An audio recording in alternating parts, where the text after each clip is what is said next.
Hello, beautiful people.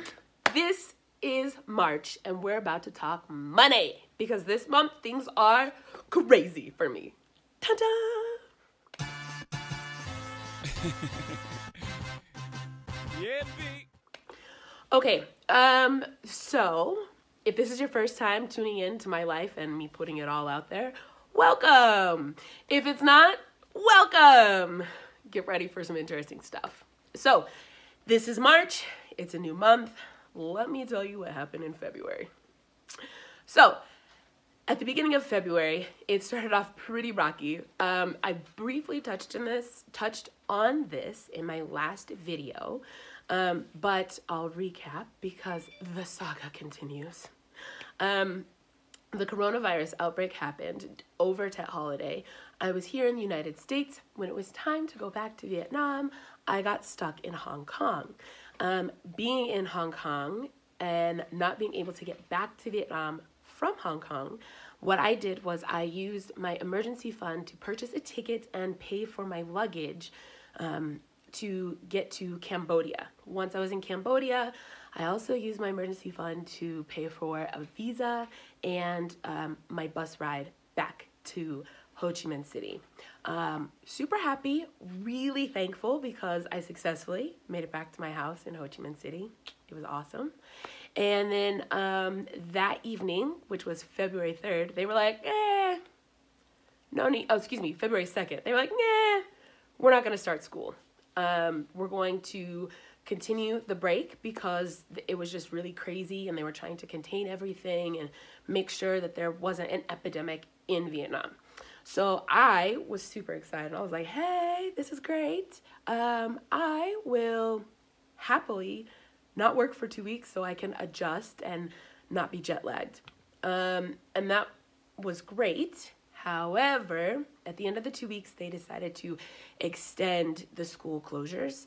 So at this point, that's like a month of not working.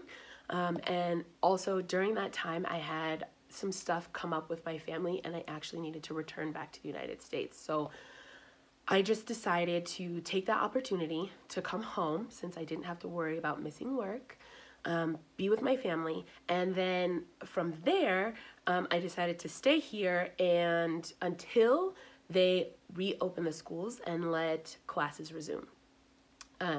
Surprise, I'm still here. And so being here in the US, I've been working. I've been doing rideshare, so driving for Lyft or Uber, which has been extremely helpful and honestly a really big blessing because it's just something that I did before I left for Vietnam and something that I was able to just jump back into. So on that note, it's been wonderful. It's also been very interesting because at the beginning of February, I had 3 big goals. That's it, just 3. And I won't even say they were big. I was like, I just want to do these 3 things this month. And I think if I can accomplish those 3 financially, I'm gonna be very proud of myself because we had been on holiday and we weren't working as much and I thought this would be okay. And so the first one, I wanted to save 10 million Vietnam dong, which is roughly $400. Totally doable when you work normal. And then the second one, I wanted to have 20 no-spend days. So I wanted 20 days in February where I wasn't spending money on, who knows what I spend money on, you guys. Whether it's like going out with friends or, oh my gosh, I think those shoes are so cute, things like that. I didn't want to spend any money. And then the other thing, the big one, was I didn't want to go further into debt. I wanted to like just stay where I was. Because I knew I had to replenish my emergency fund. And so for me, I kind of felt a little bit more restrictive because I didn't have that. And I was like, whatever it is, don't go into debt. It was ironic that I wrote those 3 things down. Shall we talk about that? Did I save 10 million Vietnam dong? No. Did I have 20 no spend days? No. And did I go further into debt? Yes. So here's what happened. I came back to the United States. In order to do that, because it was so last minute, I actually borrowed money from a friend who's amazing. I love you. You know who you are. And so I borrowed money from a friend, purchased my tickets, came back home. And then after that, I didn't really have any no-spend. I haven't. Well, it's March now, so I didn't have any no-spend days. And it was just a lot of little things being in America that like are standard here, but that I could definitely go without in Vietnam. They're just not existent there. And just little things that like I had to become conscious of and do a better job of actually preparing things. So instead of while I'm out driving, stopping and getting a bottle of water, it's like, oh, go and purchase an actual water bottle and use your water bottle and refill that, right? Little things like, instead of, this is just a bad habit, being out and about and be like, oh, I need to buy chapstick, or I need to buy this, or I need to buy that. Do I actually need it, or can I go without? And so I just kind of fell back into like old habits being here in the States of just like, it's fine, because it seems so small. And maybe I'm the only one, I don't know. But those little like $2 and $3 purchases add up really quick, even though you don't think they do, they do. And then I was like, oh my gosh. So I'm working on it, and I'm more conscious of it this month in March. So there's that. And then as far as saving 10 million Vietnam dong, no. So what I decided to do in March and at the end of February, really, because things were so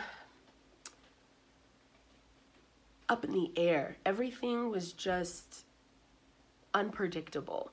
I didn't know if classes would resume, like if they would tell us on the 29th that following Monday we're going to start classes, or if they were going to extend the school closure, or I had no idea what was happening where. And that put a lot of pressure on me, and actually I felt very, very anxious, and I really don't do well when I feel anxious. I actually tend to like shut down and like I need a nap. That's not okay. So I came up with a unique game plan. Obviously my February budget was kind of out the window.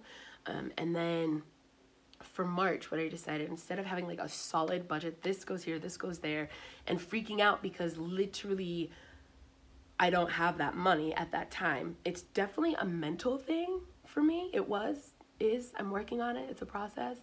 What I decided to do was I made a list, and I have 9 things that I absolutely prioritized. And I said, I'm going to take care of this and make sure that I put myself in a good financial position. And then I have other things that are on that list that would be nice to have. However, they're so low. And if I don't make them, that's fine. And those things are actually rewards for me for working really hard. And so what I decided to do was, the first thing is to replenish my emergency fund. Then I decided to cover the cost of 1 month's living expenses here in the United States and in Vietnam. That way I know for sure what I need to survive is good, right? Like, not just survive, but so I can thrive and be at peace, and mentally and physically, because my mind is mentally like anxious and stressed, then physically I'm like, and I look crazy, and I don't like to look crazy. So those are my top 2 priorities. After that, I'm going to pay my friend back because she's amazing. And then I'm going to earn money so that I can purchase my flights home, my flights back to Vietnam, and take care of my check bag fee, because now I know.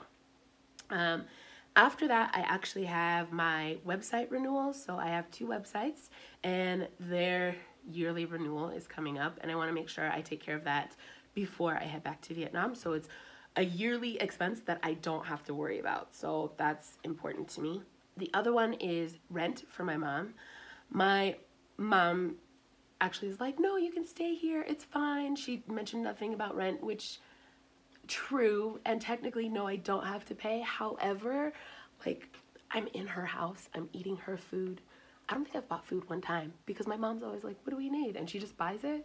And so I feel like I should just give her money because I'm staying here. So there's that. And then I have other things. So I have people in Vietnam that have made requests of things that they want me to bring back. And so getting money for that is at the very bottom of the list. And then I have other things, like I want to buy some really cute workout gear, and some makeup and like really curly things. But those are so far down at the bottom of the list. Bottom.